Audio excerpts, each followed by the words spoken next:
Welcome to another episode of the Alamo City Sportscast with Mike Jimenez and Joe Garcia. Make sure to subscribe and hit that like button. Join the discussion as we broadcast live from beautiful West San Antonio. And remember to tip your host. Good morning, everybody. Thank you for watching another episode of the Alamo City Sportscast. It's going to be a rough day for us Cowboy fans. I'm still here wearing my cowboy blue. Glutton for punishment, damn, man. The Cowboys, they couldn't stop the run again. Their secondary was booty crumbs. They just put up a poor showing from the beginning, John. This game got ugly quick. They just couldn't stop Derrick Henry, man. He went off on the Cowboys, and Cowboys fans were in shambles. Cowboys didn't show any signs of life until the third quarter. This was just an ugly game for the boys, man. Give me something. I'm on life support today, dude. Well, I'm not going to give you anything good. Yeah. Here's the thing. For the last few years, the trick to beating the Cowboys was to run the ball on them. We all thought the Niners were just a better team because they were always beating the Cowboys in the playoffs. They are a better team, but it's because they run the ball.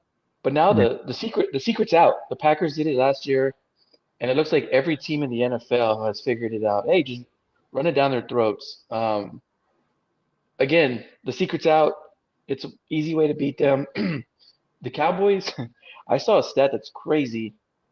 The last two games, the two teams, the Saints and the Ravens, ran 104 plays. 79% of those were runs. Nobody in the NFL runs 79% of the time unless you're playing the Cowboys. And these teams are running up the score doing it. It's not like they're trying to conserve the clock and they're not trying to make it a grind. No, they're running the ball and they're getting chunks and they're scoring at will.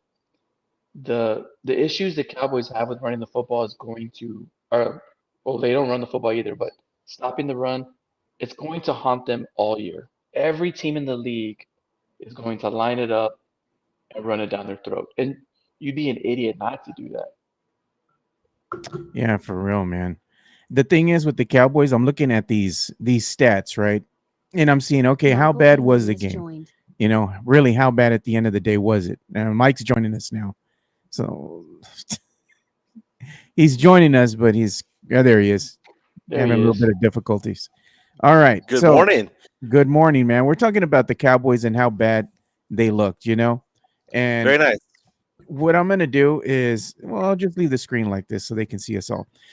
So I was talking about the stats, how bad was this game? And I'm looking at the total yardage for the Cowboys, Baltimore versus Cowboys. Baltimore had 456 total yards. Cowboys had 412. Passing yards, Ravens had 182, right? Cowboys, 361 passing yards. Rushing yards, this is where the game was won in the trenches. Ravens, 274 passing yards compared to the Cowboys just rushing just a dismal 51 yards when it came to rushing yardage. Yards per play, 7.6 for the Ravens, Cowboys 5.9. First downs, 24 for the Ravens, 26 for the Cowboys. Third down efficiency, 4 of 9 for the Ravens, 7 of 13 for the Cowboys. Total plays, Ravens had 60, Cowboys had 70. Sacks allowed, was crazy. Ravens allowed 0 sacks. It was unreal, dude. Their QB had all day to throw the ball. When you run the ball that much, you're not going to get sacked. You're not going to get sacked. And Jackson, basically, Lamar Jackson had all day to throw the ball. His offensive line was great. The Cowboys, not so much, But the Cowboys, Dak got sacked 3 times.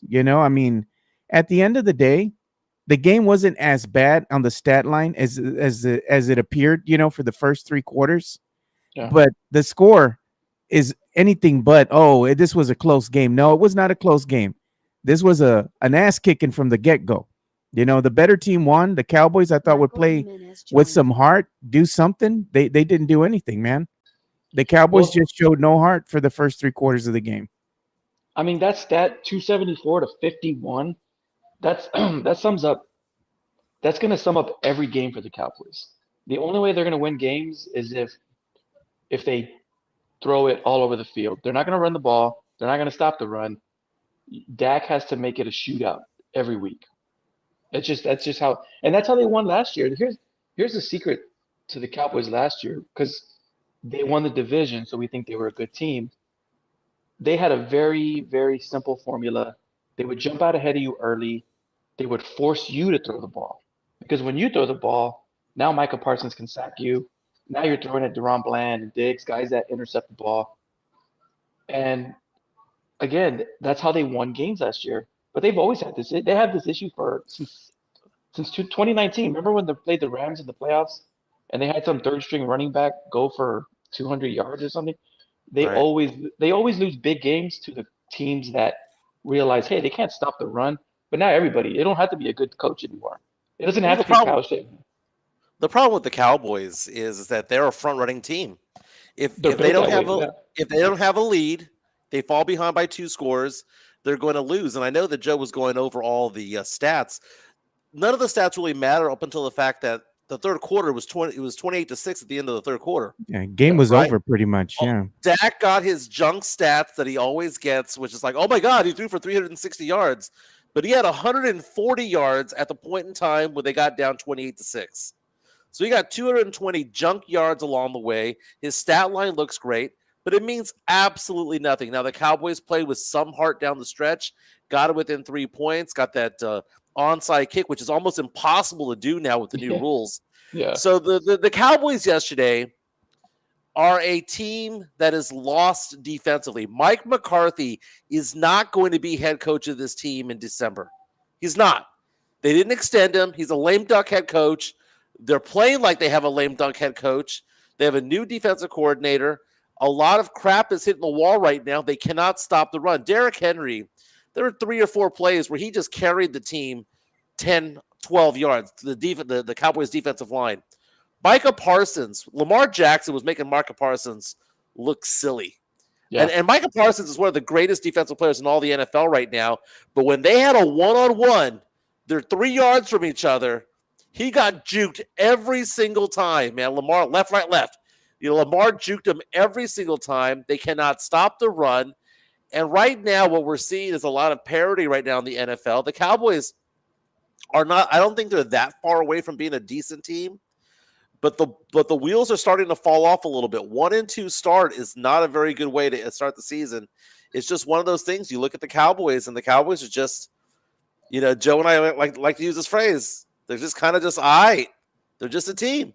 Not even all right. They're not even all right anymore. They're just plain bad.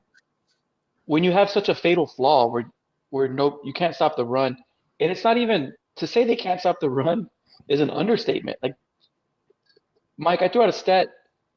The Saints and the Ravens, who just scored a gazillion points on the Cowboys, they ran the ball 79% of the time against the Cowboys. Mm-hmm. That's unheard of in modern football. And when every team's going to do that. So the Cowboys, their offensive line kind of sucks, but it's young. It's all right. Their wide receiver core, all right. Their quarterback, all right. Their secondary, all right. Like you guys said, they're all right. But they have such a fatal flaw that unless they fix it, and I don't see how you can fix it, they're going to lose a lot of games because you're all right everywhere else, but you're bad at stopping the run. And now everybody figured it out. Everybody watched the Packers game and said, "Oh, anybody can run on them. It's not just the Niners. Why don't we just do that? Why don't we just do that?" And everybody's doing that. Now the Cowboys had to make a quick turnaround because they have a Thursday night game against the Giants coming up. Yeah. And that's a big deal, man. Whenever you try to bounce back, normally the team that is home wins the Thursday night game. The Cowboys are playing at Jerry World. They've lost 3 in a row in Dallas. The one playoff game against Green Bay. They lost the 2 home games this year. This is the home cooking game, right? This is the Thursday game. Short week. They're at home. They played at home this past weekend. This should be a victory, right? Because this is a gimme game. I think the question becomes if this is a long, drawn-out battle where the Giants battle the Cowboys and Cowboys can't do anything, we're going to see a lot from this team because they should be 2-2 when this is all said and done, right? And kind of reset themselves. And then at that point have 10 days, 9 days to figure out what's what with that team. they get a kind of a mini bye. So it's really telling what's going to happen this Thursday. But the Cowboys, man, I mean, you just watch them play. Like you said, they can't stop the run for crap. And why can't they stop the run? They did nothing this offseason to fix it. They did not get any players to stop the run. They did not do anything. Dude, Mike McCarthy has been set up for failure from the get-go, dude. This is all Jerry Jones. This is all Steven Jones. This is all front office types who didn't go after any of these guys. And by the way, seeing Derrick Henry go off, and what did Derrick Henry say? I wanted to play for the Cowboys. He wanted to play for the Cowboys. So the Cowboys never even looked at him, never even gave him an offer. He signed a deal with Baltimore that wasn't even that big.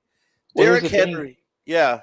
The thing is, when Jerry gave Zeke the money, which was we act like he gave him a lot of money. It was what, $12 million a year, which for a running back is kind of a lot. Yeah. We all teased Jerry Jones. Oh, that's such a stupid contract. Well, this offseason, the running back market got a little pricier than normal. Right.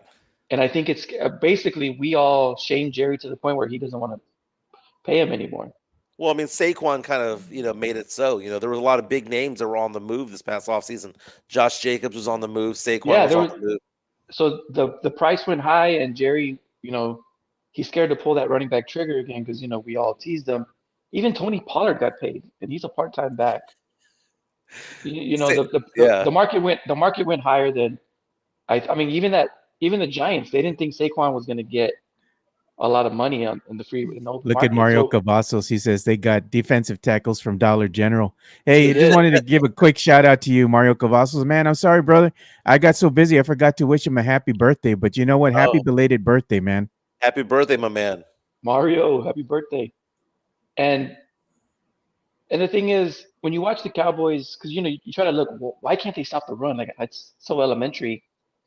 Those defensive tackles, to Mario's point, they're not eating up blocks. You're seeing offensive linemen going upfield blocking linebackers. They're at the second level. Mm-hmm.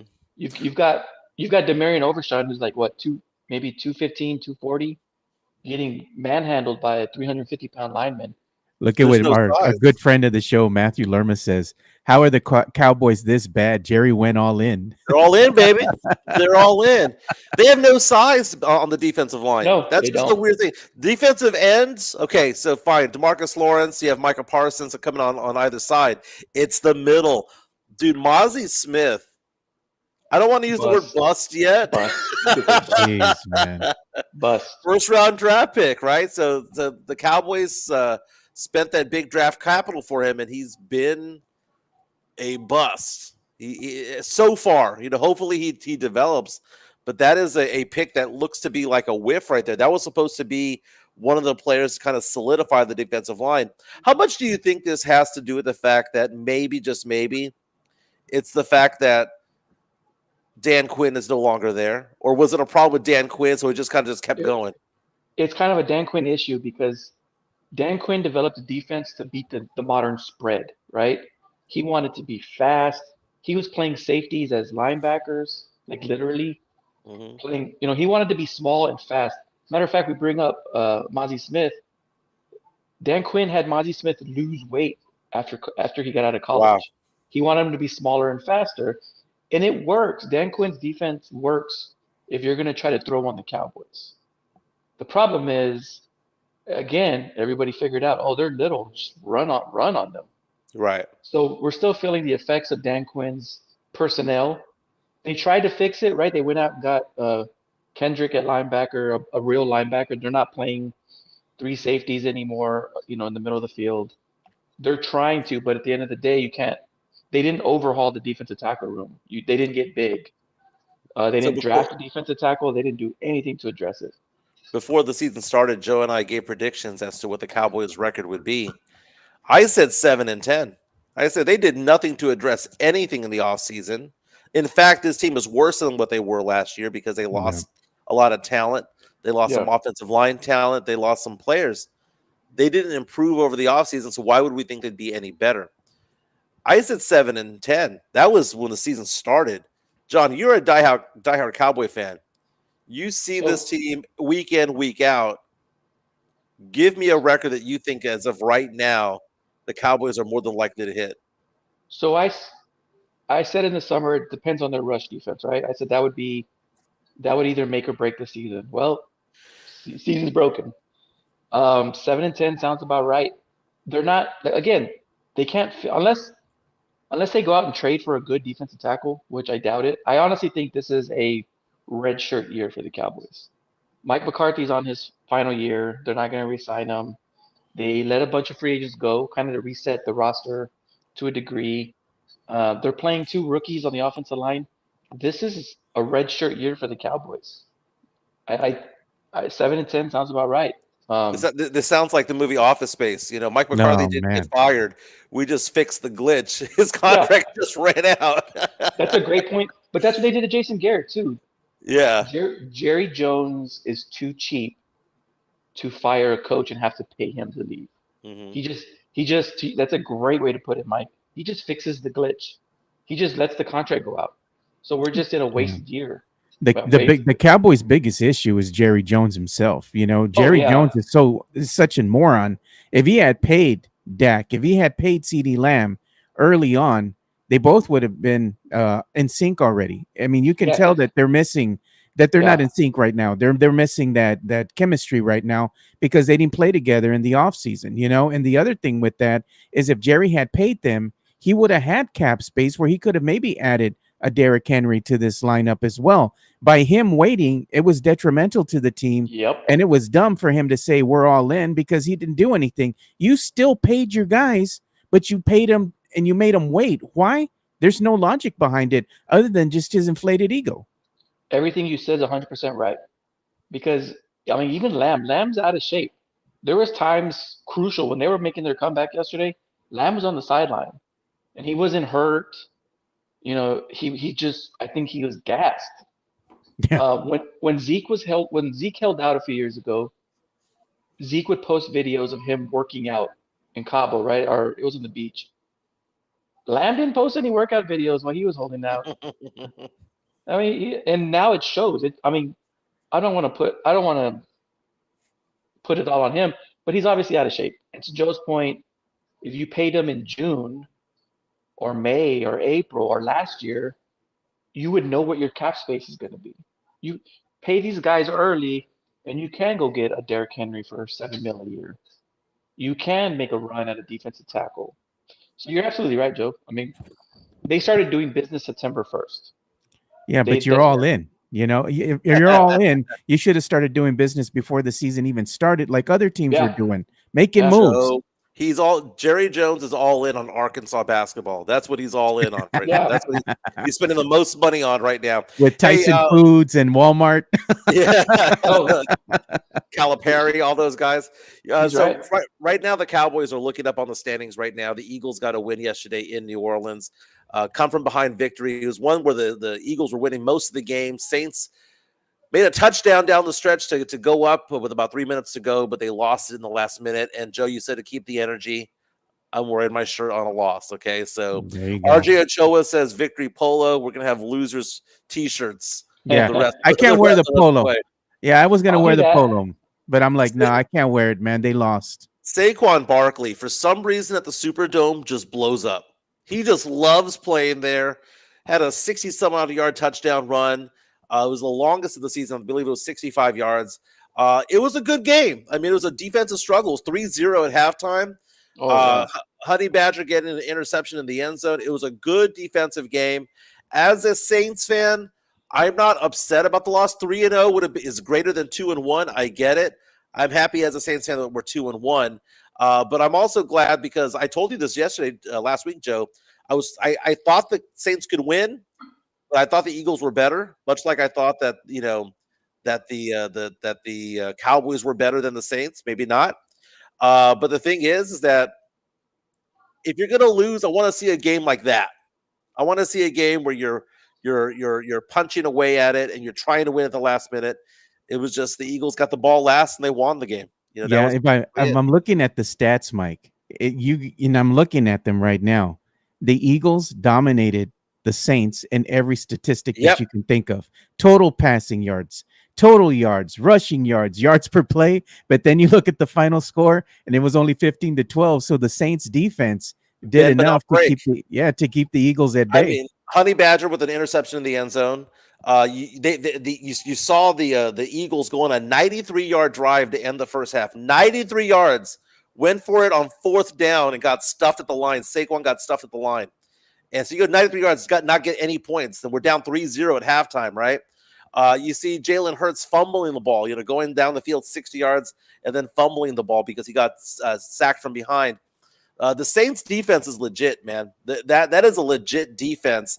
They just couldn't get anything going offensively. Kamara got things going in the second half a little bit. And I'm glad. Here's what I liked about yesterday's game from a Saints fan's perspective. When you play a C-D game and you're still in it against a quality team, those are good hallmarks of a decent team. On top of that, they didn't abandon the run. You see the Cowboys do this a lot. Clint Kubiak, down by 3, down by 6, whatever the case may be, kept feeding Alvin Kamara. And that is a testament there to good play calling because you don't want to become one-dimensional. It was a good loss for the Saints. It was a good loss. It's a bad loss for the Cowboys because the Cowboys see the Eagles get a victory there, and the Eagles go 2-1 on the season. Hey, Dyer, I'm looking at the standings right now. There are 2 teams in the NFC that are 3-0. Quarterbacks are Geno Smith and Sam Darnold. Is Sam Darnold suddenly elite? Sam Darnold yesterday with 4 touchdown passes, no interceptions. They beat the living crap out of the Houston Texans. The Minnesota Vikings are undefeated right now. Who's the best team in the NFC? Is it the Vikings? I mean, 3 weeks in, you know what? I mean, you see Zach Charbonnet go off for a couple of touchdowns for the Seahawks. It's Charbonnet, who's the best backup running back in football right now. Well, it's look at kind of that. funny. And then we're not talking about Andy Dalton, man. Come on, bro. Andy Dalton, dude. Bryce Young is okay. We talk about Mozzie Smith being a bust. Bryce Young has been given no favors, right? I mean, he's had 3 offensive coordinators already in his short career. No love. But when Andy Dalton can go in there, former Dallas Cowboy Andy Dalton, former Cincinnati Bengal Andy Dalton, former New Orleans Saint Andy Dalton can go in there and be like, no practice, no problem. Let me just go over there and ball out and get a victory. 300 pass yards, 3 touchdowns. Ridiculous, bro. Come on. And the media all week long was bashing the Panthers for ruining Bryce Young. Yeah. Right? Oh, they ruined him. Nobody can win there. And then Andy Dalton's like, he drops a W on them. It'll be interesting to see how the national media backpedals that. Quarterbacking this year is hilarious because you mentioned Sam Darnold. Who else did you mention? You said the Geno Smith. Geno Smith. Justin Smith Fields is 3-0. Yeah. This year's crazy. You know what I got to do, though? I got to pause real quick here because I forgot to do it earlier. I got to go ahead and do the grito and pour some out for Saints fans and Cowboy fans. And it was a bad weekend for Joe here because Cowboys lost and my Sancha team, the Texans, got their teeth knocked in as well, man. Yeah, so I got to do the grito. No, the grito's not working today. I don't know what.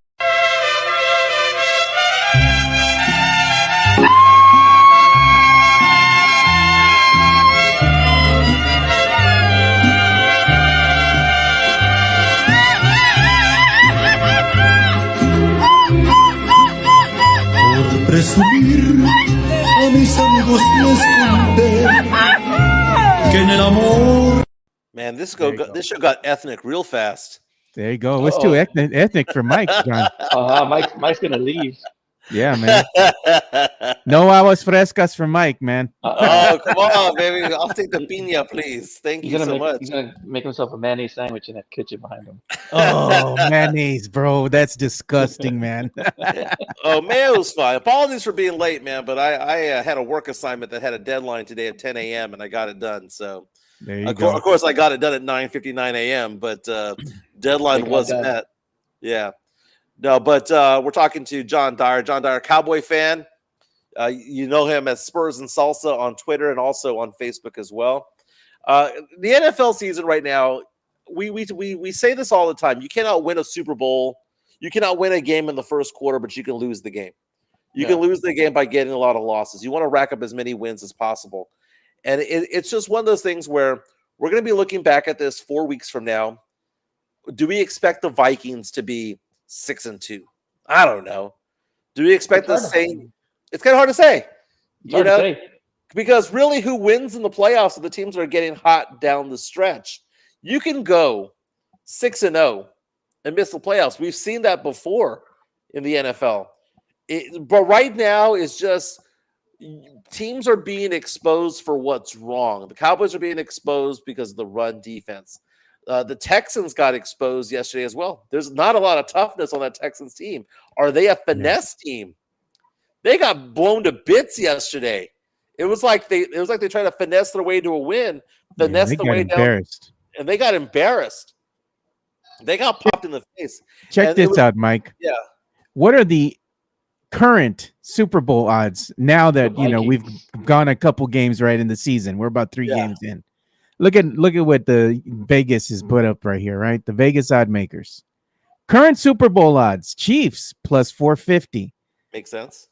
Bills plus 1,000. Vikings plus 2,500. Then you have Seahawks plus 3,000. 30,000, should I say here? And then you have the Steelers plus 35. I'm like, man. So your top teams, I guess, to make the Super Bowl right now is going to be Chiefs for sure, Bills, Vikings, Seahawks, and Steelers. Yeah, you agree with that? I some of this is tasty, man, because I like the Bills at 10-1. The Bills are at some point it's got to happen for the Bills, right? Yeah, they don't have to. Josh Allen is good enough to make this. Josh Allen, any given Sunday, could be the best quarterback in all the NFL. Any given Sunday. The Chiefs right now are winning nothing but one possession games. And I know the good teams win one possession games. But the Chiefs right now look mortal. They look mortal. They should have lost to the Ravens. They should have lost to the Bengals. They look mortal out there. And Travis Kelce is not the same Travis Kelce that we normally see. And that's normally what you want as the emergency blanket there. The get the 5 yards, move the chains for Mahomes and the Chiefs. What was the headline with Kelce? He was in shambles because Taylor Swift didn't show. Oh, I saw that, dude. I'm like, come on, man. Doubt it. Yeah. Sure, hey, but let's talk about the elephant in the room, Mike. This is the real elephant in the room, though. With the Chiefs, are they getting bailed out every single game by the refs, man? Because you're playing 2 games out there, Mike. You're playing one against the Chiefs, the other against the refs. And look at this play. This was a blatant pass interference call that was not called. And they're going to show it in slow motion, man. I mean, the camera doesn't lie. And they're basically hugging the brother. Mm-hmm. The ball come on, man. They got bailed out. They got bailed out. Again. The first game of the season, they didn't get bailed out. The receiver for the Ravens, first game of the season, had his toe out of bounds, right? Yeah.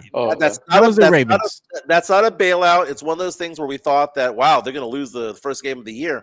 Yeah. That wasn't a bailout. That was not even controversial. It just happened.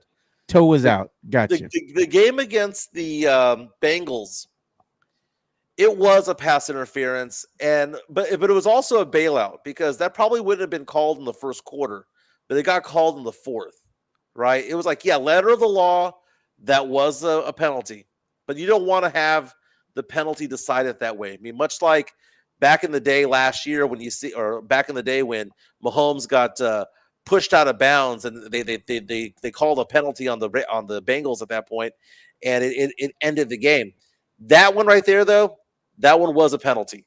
That one was getting bailed out. And the Falcons right now are playing with toughness right now. A lot of tough. They're a tough out. But you look at the Chiefs right now. I'm looking at the stats right now for Travis Kelce.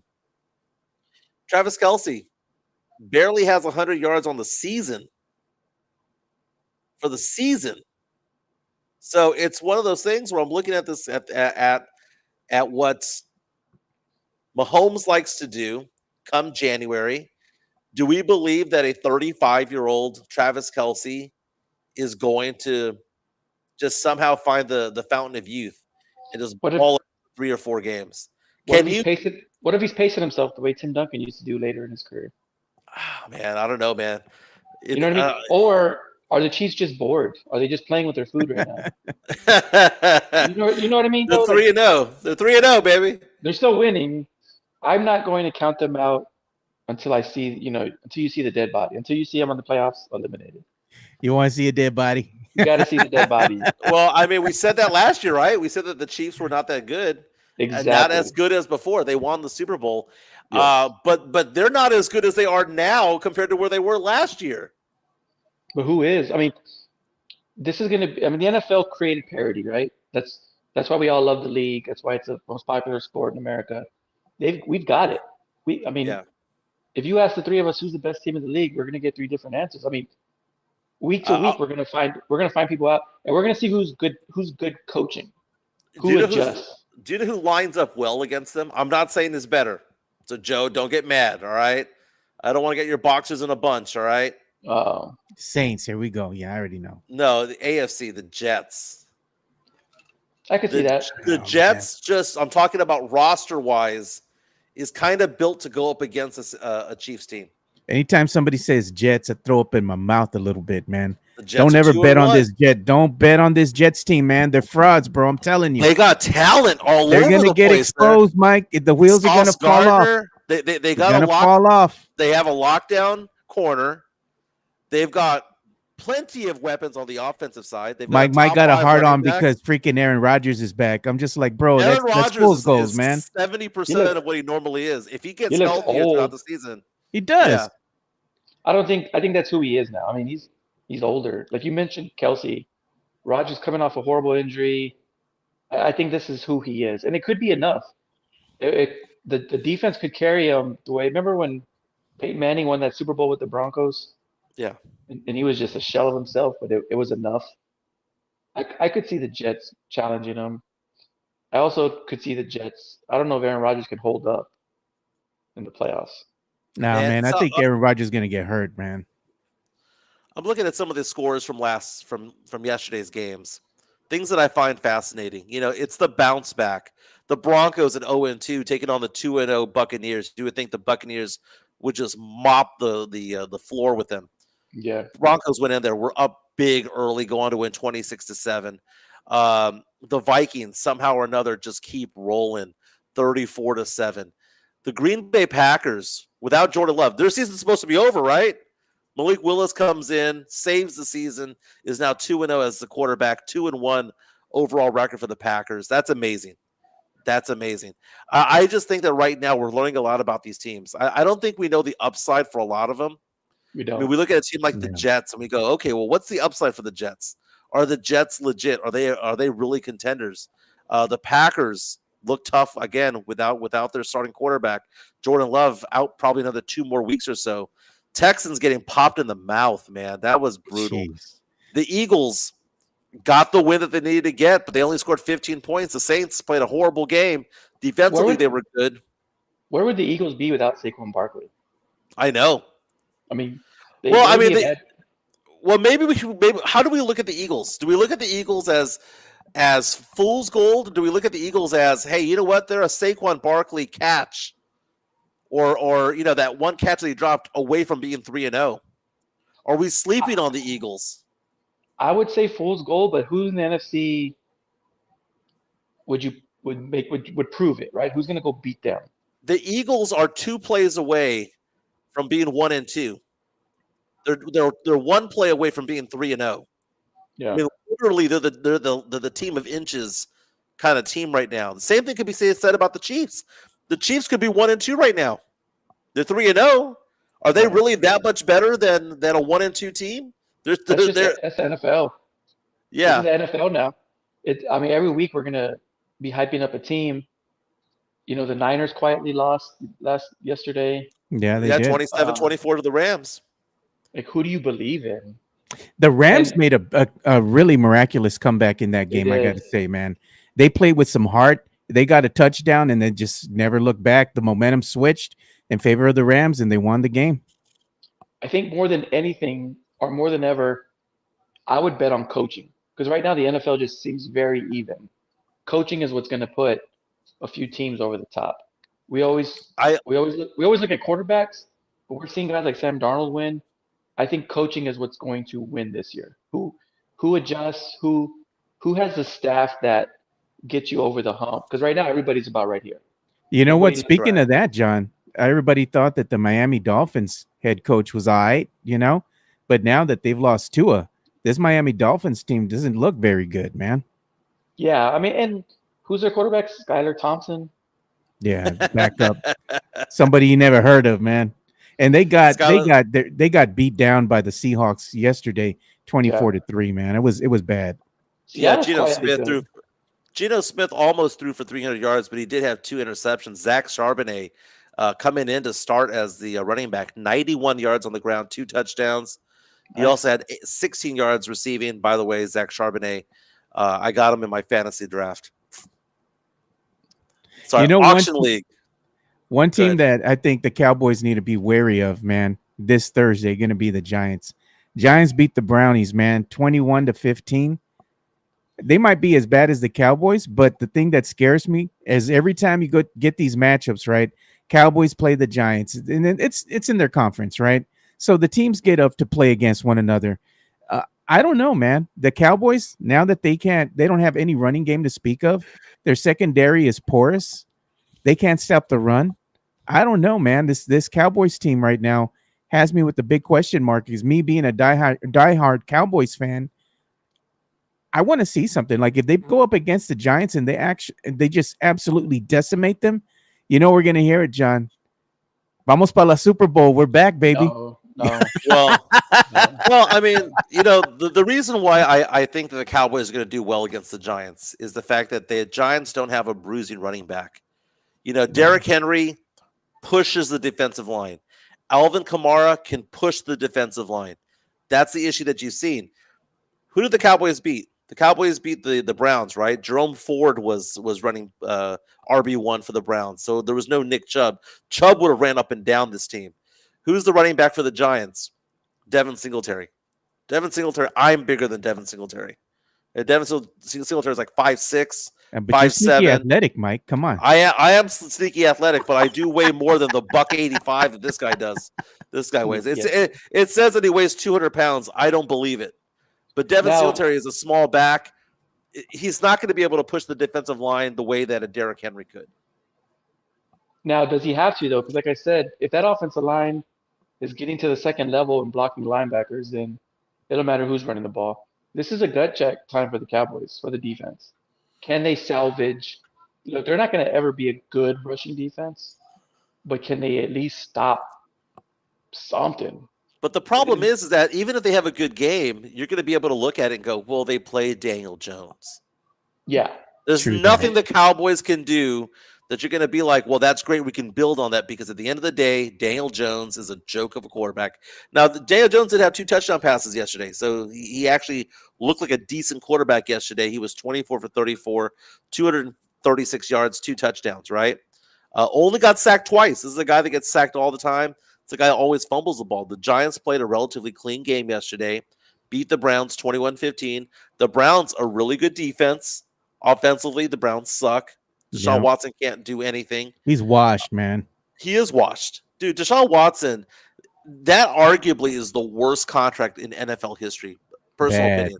Probably. 21 for 37, 196 yards. They should have kept Baker. Baker was not the problem. They should have kept him, man. Right. And the fans loved Baker Mayfield. They did. The fans loved him. Hey, you know what? This is a good comment right here by Tony Ornelas. He's talking about the Cowboys game on Thursday. If the Cowboys get beat by the Giants, is the season over? Bigger question is, if the Cowboys get beat by the Giants, how soon will Mike McCarthy be done? Is Jerry going to wait? I would think Jerry would pull the trigger, but who's the interim coach? Exactly. That's the other thing. If they let him go and they say, hey, man, you ain't it, dude. You've lost the confidence of the players and you're out of here. Who are you going to get? Because you would think maybe Mike Zimmer, but his defense is the reason McCarthy would be out of here. So you would look like an idiot for doing that. Well, you would need Zimmer there simply because he has the head coaching experience. Yeah. But then it would look even worse, right? Because it's the defense losing these games. It would be an interim head coach. It wouldn't be. Oh, yeah. Oh, I know that. I'm just saying, what do you do? I mean, I think at that point, Jerry probably pulls the trigger. But I don't think Jerry cares. I think this is a redshirt year for him. Um, he's waiting. He's already waiting out this contract. He's waiting for again, great point. He's waiting for to fix the glitch. So I don't even know if he cares. And people, Jerry Jones pretends to want to win no matter what. Yeah. He doesn't show anything to suggest he really cares. He doesn't care. He's making money, and all He that sells BS. t-shirts. He sells T-shirts. All that BS about Jerry would do anything to win. No, he wouldn't. He won't even put curtains up in the stadium. You see those Look at last. Tex-Mex Frank. Belichick is waiting. No, bro. And that's what they're gonna do. Jerry Jones. That's another thing. He only his whole thing is he wants a coach with experience. But what that really is, he wants a coach that got fired somewhere else. Yeah, he wants an old head, dude, like Belichick, man. It's like that ain't it, man. The Cowboys need to get with the modern times, man. You see a lot of these other younger coaches, they're running, extravagant schemes out there, man. And what they're able to do, bringing something new to the game of football. And you got these old coaches like McCarthy, you get Belichick, and they're a bygone era, dude. They're not going to bring anything new and exciting to the game, you know? Exactly. And that's why even when they fire or when they let McCarthy go, I'm not going to get excited unless they get younger and get modern. I mean, even the offensive scheme looks bad. They can't scheme anybody open. The only time they're throwing to a wide open player is if Lamb runs a quick slant route. Other than that, everything's contested. They don't know how to scheme anything. They run it every first down, and their running game sucks. So every series basically starts with Dak's holding the ball at 2nd and 9, 3rd and 9. One thing we're gonna actually talk about too, or we're gonna discuss right here, is I'm gonna show this on screen.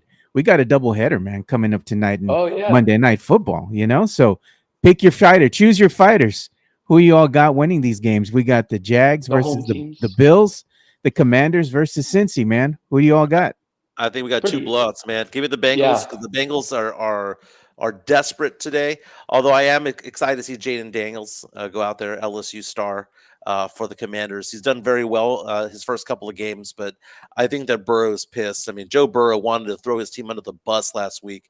He didn't say it. It was on the tip of his tongue. He wanted to say, "You guys suck." But I think the Bengals win, and I think the Bills are right now the class of the AFC. I think the Bills right now are the best team in the AFC as of now. Yeah, I agree. 2 blowouts. I mean, they gave us 2 games that are 2 bad games. So they're hoping we just keep switching back and forth. I know you're a fantasy football guy. You're going to be watching these games, and hopefully you get your points. Nobody wants to be last. Well, let's give some love to MCS General Contracting, man. They that diamond hard concrete. Joe normally wears their hat, but today he traded it in for Cowboys blue. We're repping our loser colors today, man. Here's my Saints gear. Oh God. And I was gonna wear a Cowboy polo, but like you said, that's victory polo Monday. Yes. Yeah, they didn't earn the victory. So I'm wearing my star. I still got my star on my shirt, but I couldn't wear the polo today, man. All right, so let's go ahead and give some love to MCS. MCS General Contracting, more than 30 years of combined experience in concrete placement. They are the best in the business, honest pricing, high quality work. They get going on house foundations, driveways, concrete patio decks. If you want to extend the deck, extend the driveway. If you're a business and you need to put together a slab, a parking lot, or other concrete placement services or sidewalks, reach out to MCS General Contracting at 210-774-9155. They're confident in their skills, so give Chris Leha over at MCS General Contracting a call at 210-774-9155.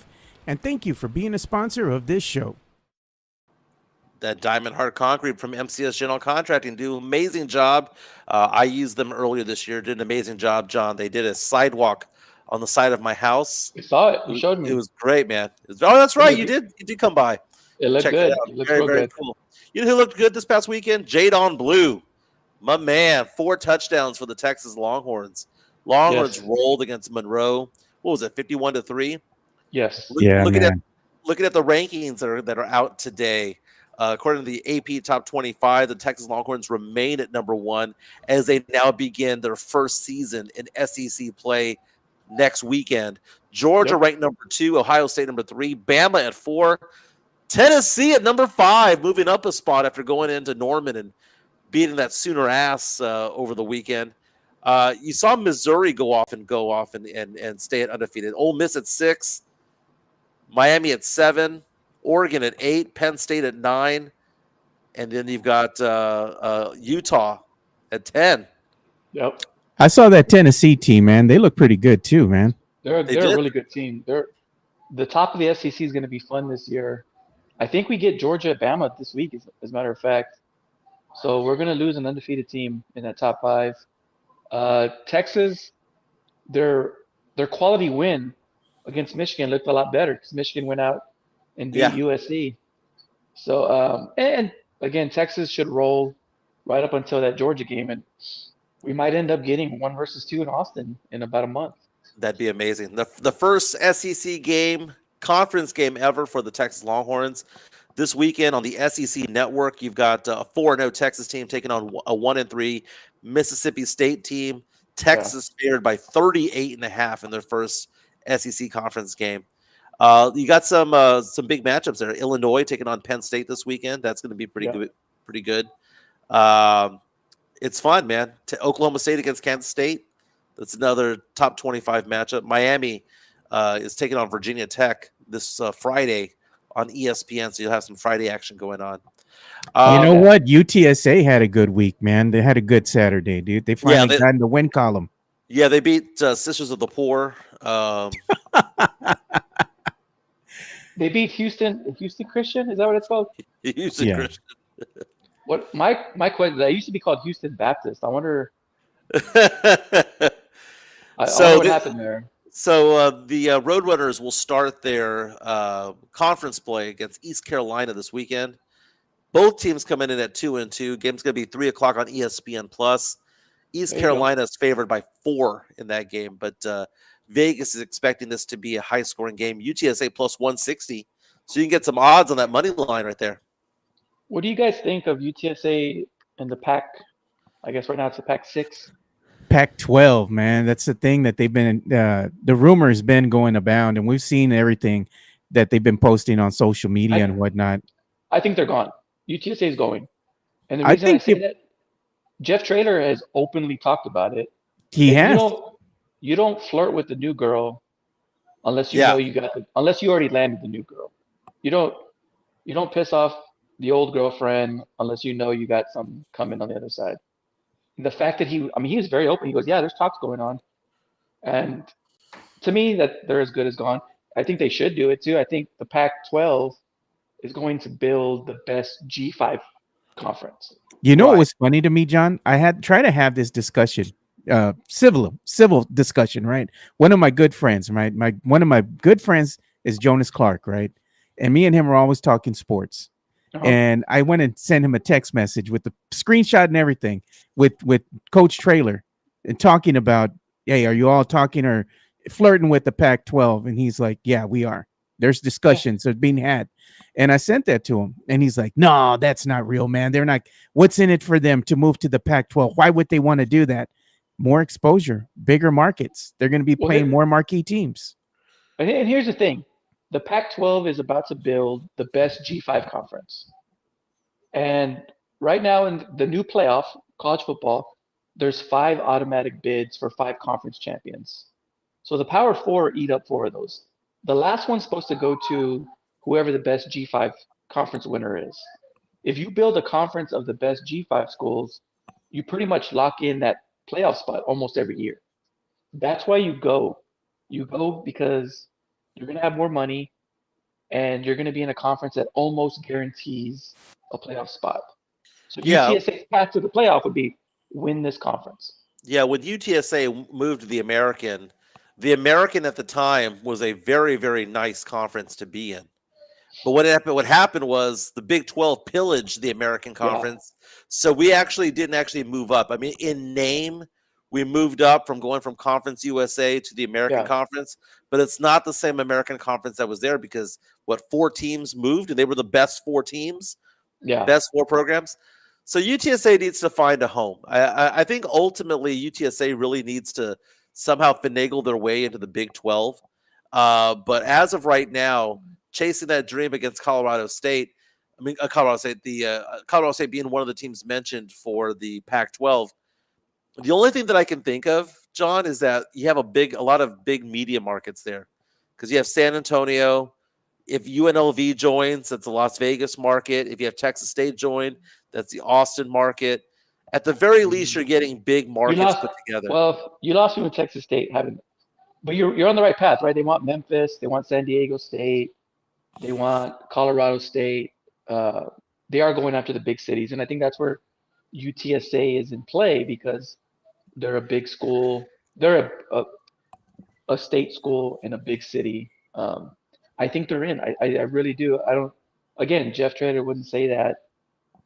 I was surprised. Yeah, I was really surprised. That's He doesn't say anything. That's supposed to be a no comment. He never says anything about anything. You know, that is a no comment type of thing. Drew Show with a $5 super chat, wanting to turn the attention back to the Cowboys.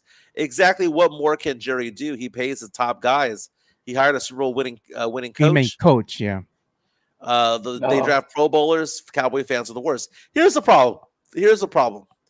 The problem with Jerry Jones is that he does not lock down players when he should. That whole thing with CeeDee Lamb, he could have visited that a year ago, right? Yeah. Instead, you see other players set the market. Before he could have extended CeeDee Lamb when there were zero $30 million receivers. There were 5 when he finally did it. Exactly. He could have extended Dak at 50 million or 52 million, right when the price point was that. But then he waited for Trevor Lawrence and Joe Burrow, players like that, to get their deals, and that set it at 60 million for him. The other thing that he doesn't do, he does draft good players. The Cowboys are pretty decent at drafting players and pretty decent at developing players. They drafted Micah Parsons. They drafted CeeDee Lamb. They are good at drafting. Mozzie Smith might have been a bust, but they can draft. What they don't do is they don't do trades. They don't do the waiver wire. They don't go after free agents. That is the problem. They don't go after marquee free agents. Like Von Miller, for example, back in the day was wanting to be part of the Cowboys team. You think the Cowboys defense would be better if Von Miller was on there, a healthy Von Miller was on that team? He basically said, we got lowballed so bad in this by the Cowboys. And now you see these teams. The Cowboys right now are the team that free agents use as leverage to go someplace else. Just start the rumor mill. But the Cowboys don't improve the team by bringing anybody else in. You cannot have a Super Bowl winning team by just drafting and developing players. It's not only the Cowboys. The Spurs are the same way. No, you can't just do it by the draft. You have to bring in some talent. And now to go back to what more can Jerry do? I mentioned that coaching is going to win a team Super Bowl this year. Yeah. You go get better coaching. Jerry Jones doesn't believe in Mike McCarthy. He's just letting it run out this year because he's too cheap. That's if you want a direct answer, what he could do, he could have gotten a new coaching staff this offseason. And look at this is what happens with the fans, man. We believe every single season for the past 27, 28 years. And look at this poor son of a bitch. He's having the worst day of his life there, man, watching this 28-6 beat down early on in the game with the Cowboys and the Ravens. And, you know, you have the memes that go on every weekend after a Cowboys loss. Some of them pretty funny, man. But at the end of the day, me as a Cowboy fan and being a lifelong Cowboy fan, laughing at these little memes are hilarious. But really, real talk, I'm tired of the losing, dude. Cowboy fans out there, they're tired of the losing, man. They want to see the team get back to greatness. And right now, this ain't it, dude. No, they're good. They're a good enough organization to get to be decent and good. I mean, he had back-to-back years of 12-win seasons. I mean, there are a lot of teams out there that wish they would have won 36 regular season. Yeah, games. but it's the same old thing. Wish they would have won a couple of division titles. You get to the wild card, get to the playoffs, and you lose. They're not a Super Bowl team. The one chance that they had to win the Super Bowl was last year. Everything had opened up because you had quarterback injuries. You know, you had injuries. Just get by San Francisco. That was like the one step. And then they couldn't even get by Green Bay. You know, that was the thing. That was their window. The Cowboys right now, if they're not going to do trades, if they're not going to do anything in free agency, they're just a mediocre team. Yeah. It's a mediocre franchise. And the thing is, when you rely on the draft too much, when you have a bust, any kind of bust, it's a gaping hole in your roster. Right. Like Tyler Guyton got destroyed yesterday, the first round draft pick left tackle. Now, I'm not saying he's going to be a bust, but trying to plug a rookie at left tackle is going to bite you in the butt. And then we keep talking about how they can't stop the run. The Mozzie Smith draft is really biting. There's a gaping hole in their roster because if you only rely on the draft, when you miss a draft pick, especially a first round draft pick, it creates a gaping hole in your roster, and that's what they have right now.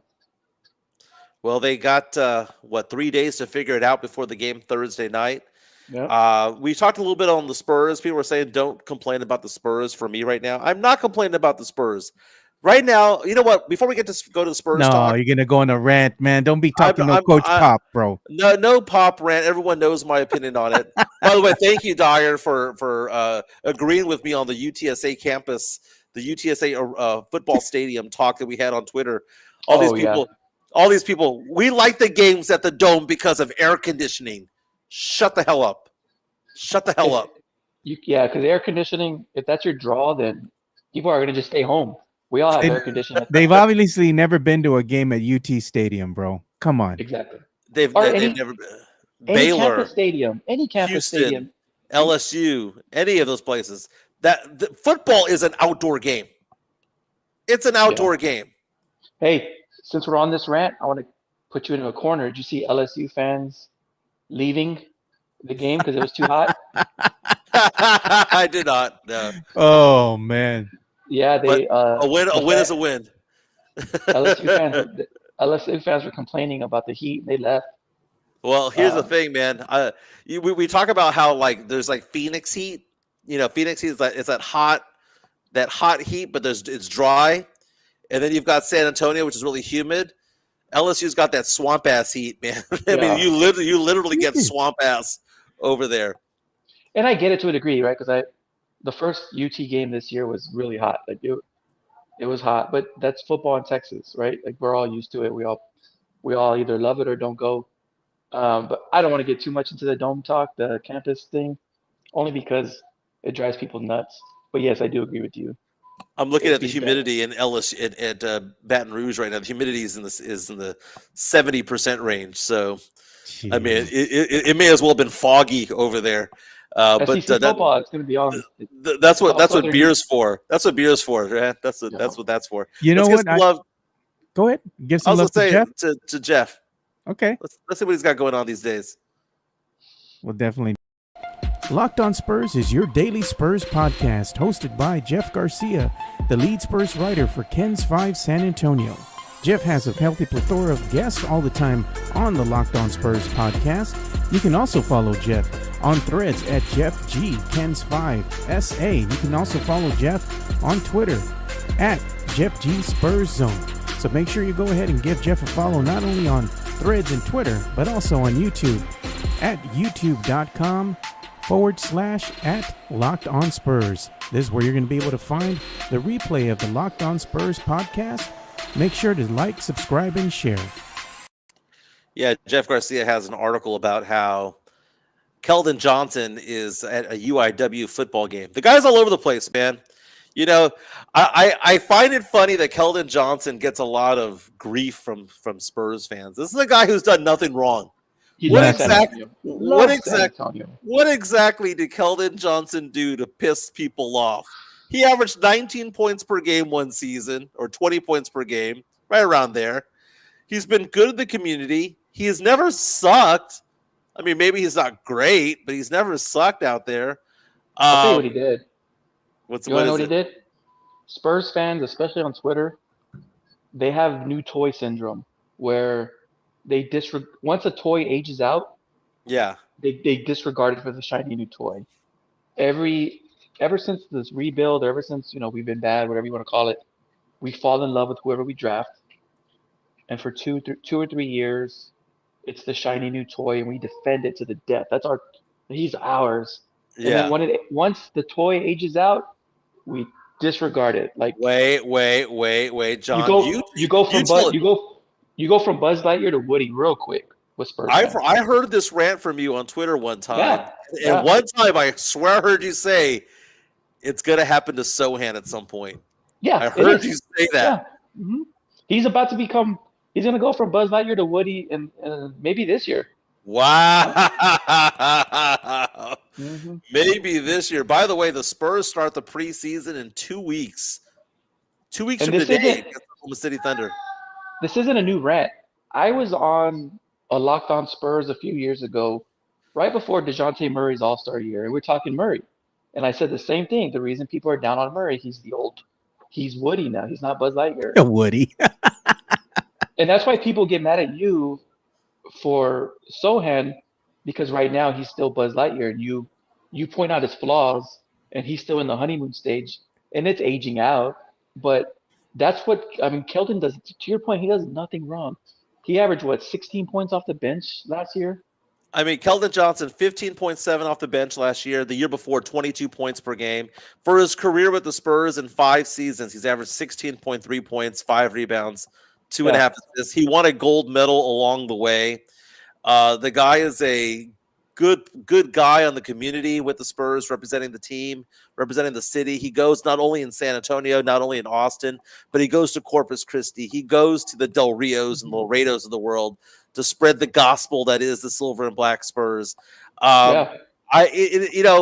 It's just weird because he's just not he's not a star. He's just a very good role player. And none of them are except for one. And a lot of fans want to kick him out the door. And when I said that he was tradable this offseason, it was because he has a really tradable contract. Not necessarily because I want him gone, because you need a player like that around. But I don't know where he fits right now, because you have Harrison Barnes come in. He's going to start. Right? All 82 games he played last year, he started at small forward, right? Harrison Barnes has that role. Is Keldon Johnson the 6th man? Well, no, that might be Trey Jones. Is he the 7th man? Well, no, that might be Stephon Castle. Is he the 8th man? I don't know. That might be Zach Collins. He might be the 9th guy on the team. That's the weird thing about it all, is that he's a 16-point per game guy who's going to get 24 minutes per game, but he might not get on the court until the beginning of the second quarter. But if your 9th best player can give you 15, 16 a night, that's a good roster. That's not bad. I mean, the Spurs are destined to go 35 to 38 wins this year. They're going to get better. They're going to get more wins. Ain't going to be enough to get you to the play-in. 35, 38. Not going to be enough to get in the play-in, but don't worry, because Trae Young's going to tear an ACL. We're going to get that number 1 pick, man. We're going to make it happen. Sorry, I'm not going to put that out there in the universe. Don't do that. Knock it all wood. Look at this. Say shameless plug, man. Me and Jeff, we recorded the premiere episode of the reboot that used to be 2 Shots, that now is the rebrand of the Area 210 podcast on Friday. Released the episode on Sunday. Go check that out on the YouTube channel. And we and Jeff asked the question, how long until Wemby dominates the league? How long do you think that is going to be? Because he's going into year 2. He's going to be a better version of himself than he was in year 1. We already saw little flashes of what he can actually do near the end of the season when he was dominating games at times and actually propelling the Spurs to win. He's like, you know what? We ain't losing this game. F that. We're going to win this one, and I'm going to make sure we win. How long until you think he's going to dominate this league? We'll start with you, Dyer. Do you mean how long until he's like an all-NBA player, or how long until the Spurs are winning games? No. How long until him alone? How long is it going to take until we see Wemby being that dominant force both on offense and defense, and just being like, you know what? This is the best player in the NBA right now. I would say this year he'll be on an all-NBA team, and then the year after is when he's all-NBA first team, one of the top 3 players in the world. What about you, Mike? In 2 years. Okay, so this might be a bad controversial take here. No, never. Not coming from you. I know. He's gonna be defensive player of the year this year, right? Well, yeah. He's gonna be an all NBA player this year. My most improved player of the year. Vegas has those odds that he'd be that guy. I expect that to be as well. So I think he'll win both awards. I think he'll be one of the 3 all NBA teams, probably second team all NBA is what I'm thinking. I think he'll be a top 5 player the 3rd season, and he may grow into a top 3 player years 4 and 5. The controversial take on all this is whether or not he's going to be head and shoulders above everybody else when it comes to play. And I don't know if that's going to be the case. That's the controversial aspect of it all, because we had Tim Duncan, who is one of the top 5-6 players in NBA history. Mm-hmm. Was he at any point head and shoulders above anybody in the league? Or was he just 2001, 2005? He won in back-to-back MVPs. I mean, yeah. So does Steve Nash. What I'm trying to say is that you have great players. You could be an all-time great, but that doesn't mean that you dominate. That's the one word. Like Michael Jordan dominated the NBA. LeBron James, did he dominate the NBA, or was he just really good for a long, long period of time? So whenever people say dominate, that Wemby's going to dominate the NBA. Does Giannis dominate the NBA? Does Nikola Jokic dominate the NBA? So what I'm trying to say is you could be the best player in the entire NBA, and Wemby may very well be the best player in the NBA 2 or 3 seasons from now.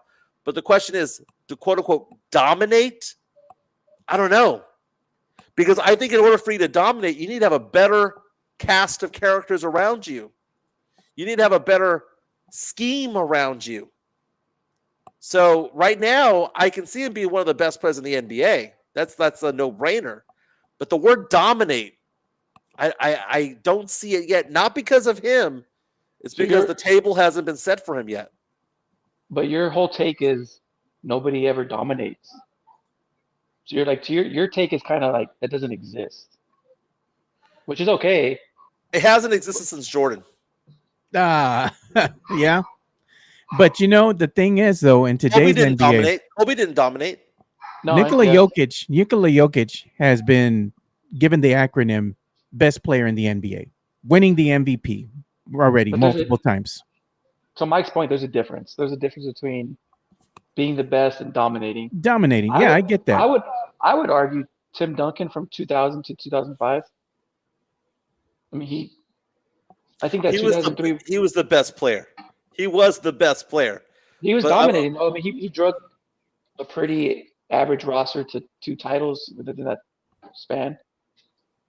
You know what I mean? Okay. Yeah. I mean, there might be MVPs. There might be a dominating window, a 1 or 2 year. Shaq might have dominated 99, right? 2003, yeah. But there might be 2 or 3 year windows. I think that a lot of Spurs fans are under the impression that Wemby is going to be a dominant force like Kareem Abdul-Jabbar, a decade. I'm not saying that it's not possible, but you need to put the team around him to make that happen. That's all I'm saying. I'm not saying that Wemby's not a great player. I'm not saying that Wemby's not going to be a top 5 player or even the number 1 player overall. It's just the word dominate that kind of gets me. You don't like Look at this. Okay. JHNSB says Mike is going to like Cooper Flag more than Wemby, calling it now.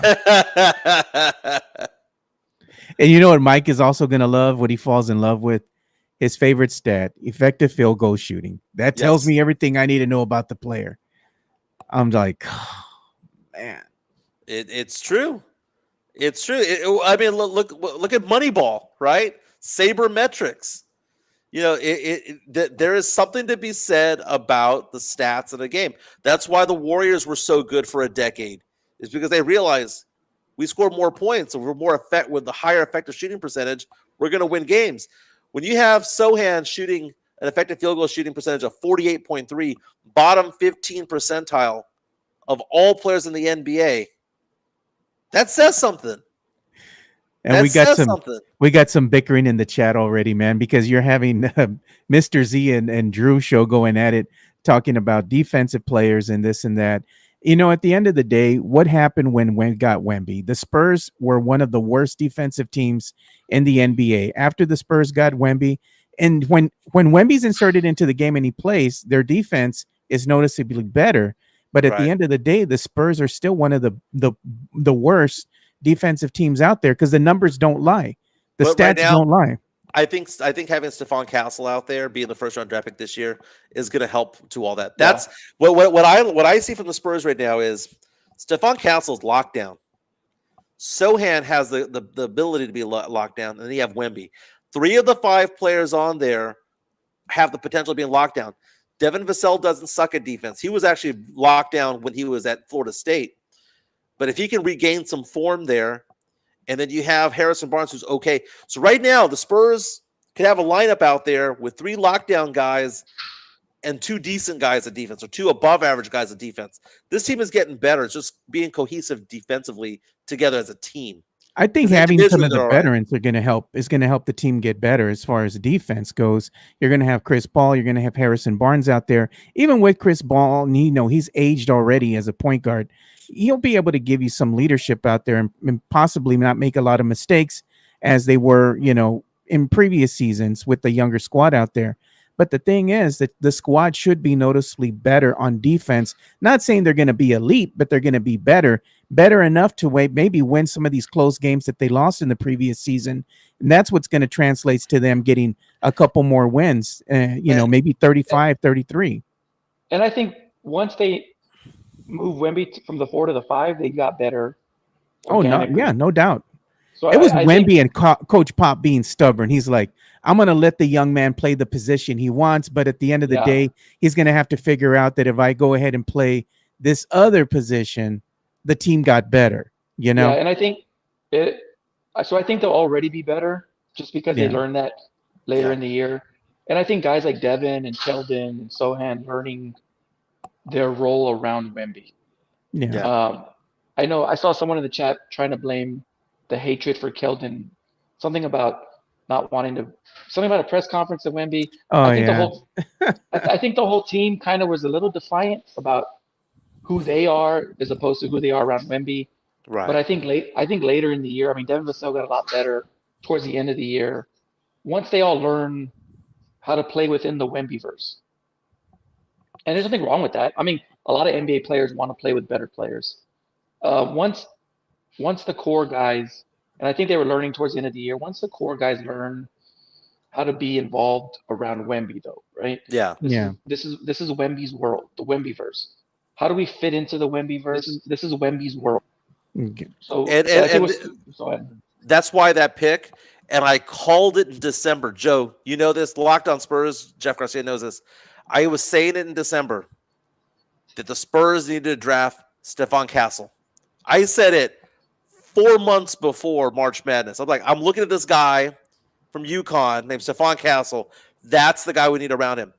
I'm excited about Stephon Castle, not necessarily because of all the things he brings to the table, but how he can make life easier for Wemby. That's why it was such a great pickup. Don't get me wrong, Reed Shepherd, and it was an excellent shooter, went number 3 to the Rockets. I get all that. But the one player that complimented Wemby the most in this draft was Stephon Castle. I agree. And I am in love with that guy. That guy is like my son. I will anoint him as my son right now. Hey, Joe, can you give me some love real fast with my number? Because I'm going to have to bow out a few minutes early, man. I apologize. I got to get back to work. But my number over here is 210-508-0369, 210-508-0369. Man, I travel all over the state getting business when it comes to investments and insurances. That was 20 pounds ago. We got to get a younger. I like that picture. I'm going to keep it. It's motivation for you. Motivation. My face is thinner now, baby. 210-508-0369. Again, investments, insurances. I'm now at 15 million of investable assets right now that I have for clients. I help people with their retirement, map it all out. That's why I'm in Houston right now. I have clients out here. No, I'm not buying any Rockets gear, by the way, Joe. My girlfriend was trying to get me Rockets gear, and no, not going to happen. You buy Rockets gear, we're not going to let you back in the city, man. Dude, I will never wear an NBA team. Take that back. There's only one NBA team that I've ever worn a jersey or shirt of that wasn't a Spur, and that was Kevin Johnson when I was in high school, because that was my favorite basketball player growing up. I was a KJ guy. There you go. And then well, call Mike, man, and I'll go ahead and change this so we can kind of see each other a little better here. But Mike, I know you got to get going. I'll finish the show off here with Dyer, and we'll go ahead and discuss some other things in regards to the Spurs and the world of sports. See you, man. I'll be back and see you tomorrow. All right, man. Latest. Oh, sorry. I kicked the wrong person out.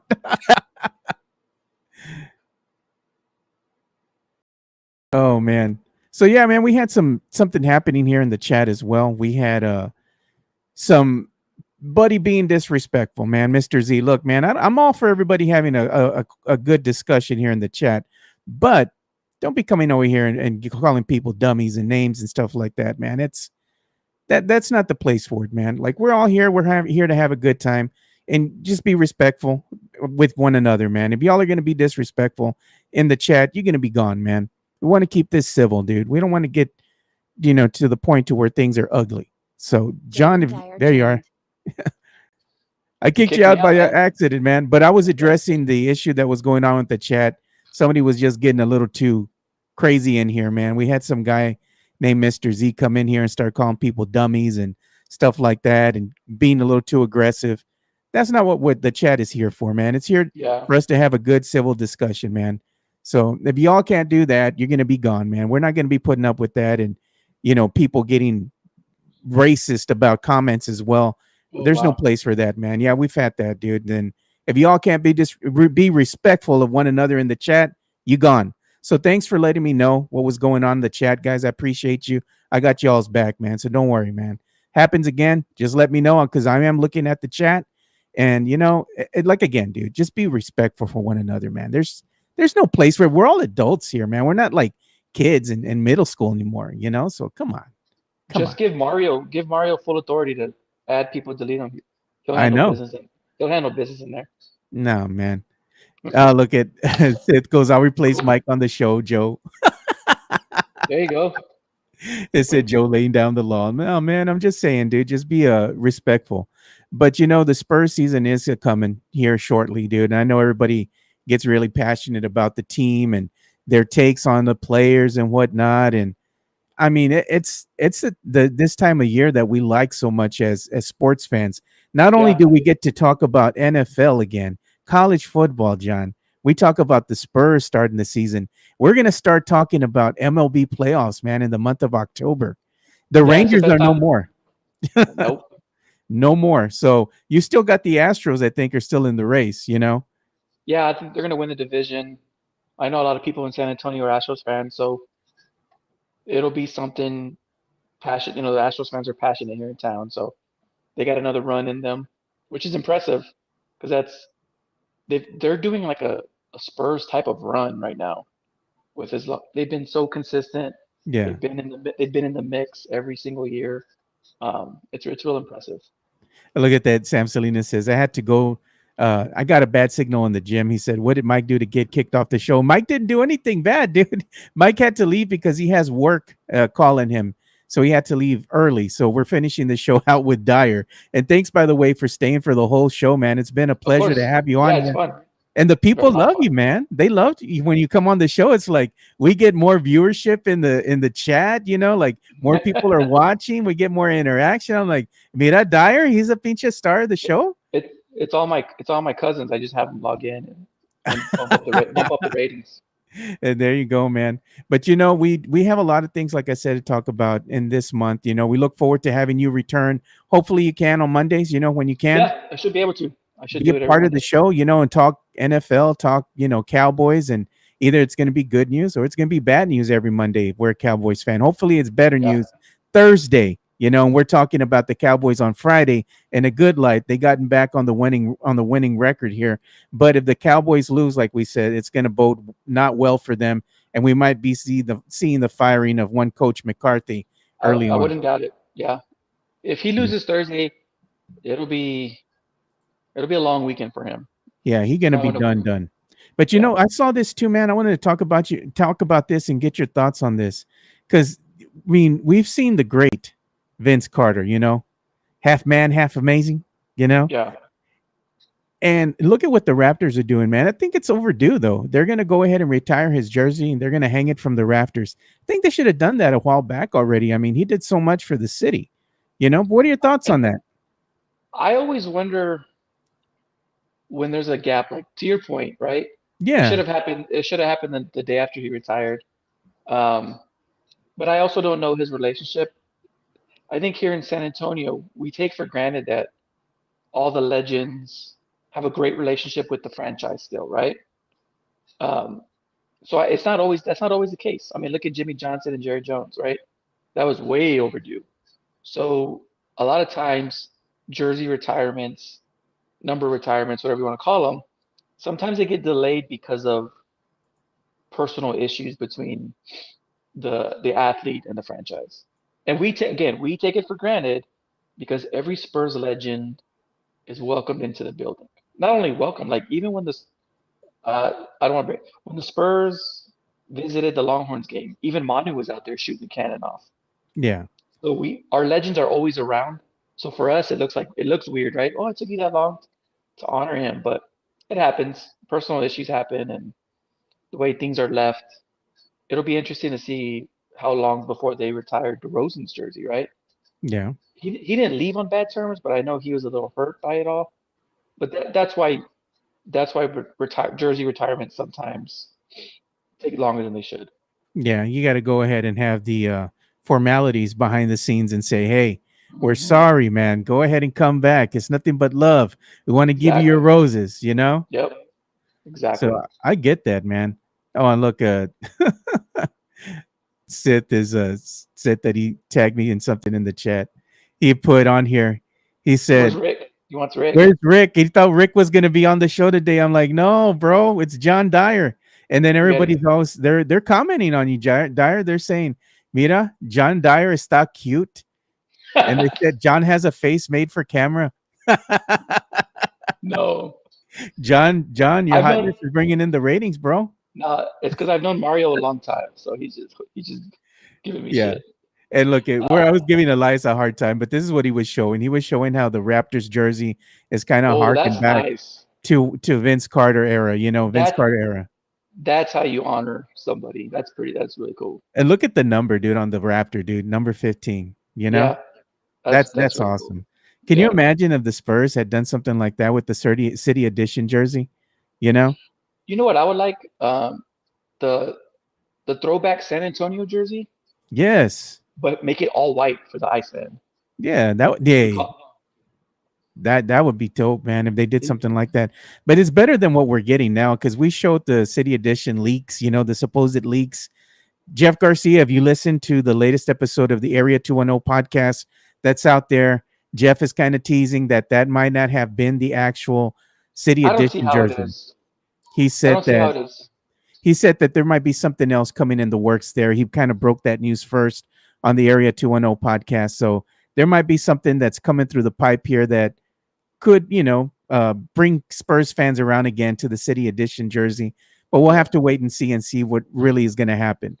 He couldn't tell me too much, but he kind of teased something is coming out. Oh, You and gotta look get at him. Sith. I know what you were doing, dude. I saw that. I just wanted to give you a hard time because you were saying where was Rick. I'm like, John Dyer is not Rick. They're good friends, man. But Rick couldn't Mhm. be on the show today. Rick is actually working his new job, so he's got training and things that he's doing. Look at So him. yeah, man. The vacation's over. Yeah, vacation over, man. He had to get back on the horse and he's starting his new job, so good for Rick. But we'll try to get him on, when we can, when he's not, Yeah. busy working right now. We all work. That's the thing. Even you're working too. We're working.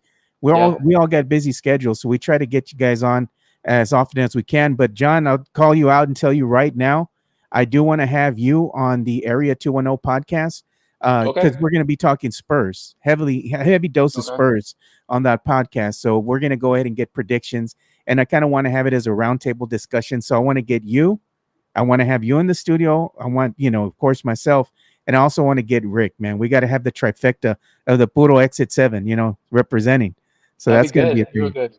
The Puro Exit 7 edition of the Area 210 podcast. So we'll Yeah. probably. Hey, we'll- you could yeah. add Brandon to that. Brandon's from there too. Oh, really? Yeah, he's an OG. He's younger than us, but he went Which to one? J. Which Brandon? Medina. Really? He's from our hood? Mm-hmm. I never knew that, dude. I never knew Yeah. I knew he said he moved. He had moved, from where they were living when he was younger to where he is now. But I didn't know Yeah. he was in the hood. Mm-hmm. Or he was. Yeah, he grew up there. Yeah, cool, man. We'll definitely have him on, man. But yeah, we're gonna go ahead and call this one because I got to get ready to go to work, Yeah. and I know you got busy to think. You got a busy day. You got to start your day. But Me too, again, yes, sir. thank you so much for joining us, man. It was a great My show. pleasure. And where can they find you on the X, man? On the X, you could find me at Spurs and Salsa. Also on Facebook, there's a Spurs and Salsa Facebook page that is still alive and well. And there you are, Yeah, man. that's me. You can follow him, dude, on the X. Make sure if you're a fan of the show, you go and give some love to John Dyer. Great follow. Very knowledgeable guy. And like everybody's saying, está cute el vato también. So No. go and give him some love. Appreciate it. Oh, look at Drew Show says Area 210 to talk conspiracies and aliens. No, man. It's Area 210 just to go ahead and give the flavor of San Anto, and a little bit of the alien nod to Wemby, So it's a new era of Spurs basketball. So that's what we're going to go in with now. All right, man. So we're going to go ahead and call this one. Thank you guys for watching. Look for us tomorrow. We'll bring you another all new episode of the Alamo City Sportscast. For John Dyer, I'm Joe Garcia. We'll see you boys tomorrow. We're out. Peace.